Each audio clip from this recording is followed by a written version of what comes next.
வணக்கம். இன்றைக்கு திருப்பரங்குன்றத்தை பற்றி பார்ப்போம்.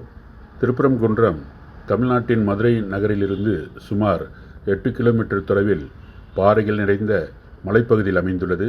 இது முருகப்பெருமானின் 6 படை வீடுகளில் முதலாவது தலமாகும். முருகன் இங்கு சுப்பிரமணிய சுவாமி என்ற பெயரில் குகையில் அருள் பாலிக்கிறார். கைலாயத்தில் சிவபெருமான் பார்வதி தேவிக்கு ஓம் பிரணவ மந்திரத்தின் உட்பொருளை உபதேசிக்கும் போது தன் தாயாரின் மடி மீது முருகப்பெருமான் அமர்ந்திருந்தார். தாய்க்கு தந்தையார் பிரணவ மந்திரம் உபதேசம் செய்தபோது முருகப்பெருமானும் உபதேசத்தை கேட்டார். புனிதமான மந்திர பொருளை குருவின் மூலமாகவே அறிந்து கொள்ள வேண்டும். மறைமுகமாக அறிந்து கொள்ளுதல் முறையாகாது, அது பாவம் என்று சாத்திரங்கள் கூறுகின்றன. முருகப்பெருமான் பிரணவ மந்திரத்தினையும் அதன் உட்பொருளையும் பிரம்மதேவனுக்கு உபதேசித்த போதிலும் சிவபெருமானும் முருகப்பெருமானும் ஒருவராயினும் உலக நியதிக்கு ஒட்டாத சாத்திரங்கள் ஒப்பாத ஒரு காரியமாக அமைந்துவிட்டபடியால் இக்குற்றத்திற்கு பரிகாரம் தேடி முருகப்பெருமான் திருப்பரங்குன்றத்திற்கு வந்து தவம் செய்தார். இந்நிலையில் சிவபெருமானும் பார்வதி தேவியாரும் தோன்றி முருகப்பெருமானுக்கு அங்கு காட்சி தந்து தவத்தை பாராட்டினார்கள்.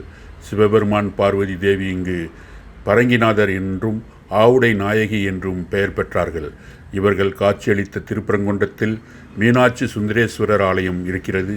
எனவே திருப்பரங்குன்றம் முருகப்பெருமான் ஆலயத்துக்கு செல்லும் பக்தர்கள் முதலில் மீனாட்சி சுந்தரேஸ்வரர் ஆலயத்துக்கு சென்று வழிபடுதல் நல்லது என்பது ஐதீகமாக கடைபிடிக்கப்படுகிறது. முருகப்பெருமானுக்கு சிவபெருமான் தை மாதத்தில் பூச நட்சத்திரத்தன்று காட்சி தந்தார். எனவே தைப்பூசத்தன்று சிவபெருமானையும் முருகக் கடவுளையும் வழிபடுகிறவர்கள் இஷ்ட சித்திகளை பெறுவார்கள் என்று கூறப்படுகிறது. எனவே திருப்பரங்குன்றத்தில் தைப்பூச விழா 10 நாட்கள் சிறப்பாக கொண்டாடப்படுகிறது. முருகப்பெருமான் அவதாரம் செய்ததன் நோக்கமே சூரபத்மனையும் அவனது சேனைகளையும் அழித்து தேவர்களை காப்பதே ஆகும். அவ்வண்ணமே முருகப்பெருமான் அவதாரம் செய்து சூரபத்மனை அழித்து அவனை மயிலும் சேவலுமாக்கி மயிலை வாகனமாகவும் சேவலை கொடியாகவும் ஏற்று கொண்டருளினார். இதனால் மகிழ்ச்சியடைந்த தேவர்கள் துயர் களையப் பெற்றார்கள். அதனால் முருகப்பெருமானுக்கு தன்னுடைய நன்றியை செலுத்தும் வகையில் இந்திரன் தன் மகளாகிய தெய்வயானையை திருமணம் செய்து கொடுக்க விரும்பினான்.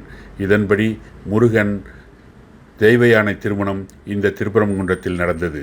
திருமண விழாவில் பிரம்ம விவாக காரியங்கள் நிகழ்த்த சூரிய சந்திரர்கள் இரத்தின தீபங்கள் தாங்கி நிற்க, பார்வதி பரமேஸ்வரர் பரமானந்தம் எய்தி நிற்க, இந்திரன் தெய்வ யானையை தாரை வார்த்து கொடுக்க, முருகப்பெருமான் தெய்வ யானையை திருமணம் செய்து கொண்டதாக திருப்பரங்குன்றம் புராணம் கூறுகிறது.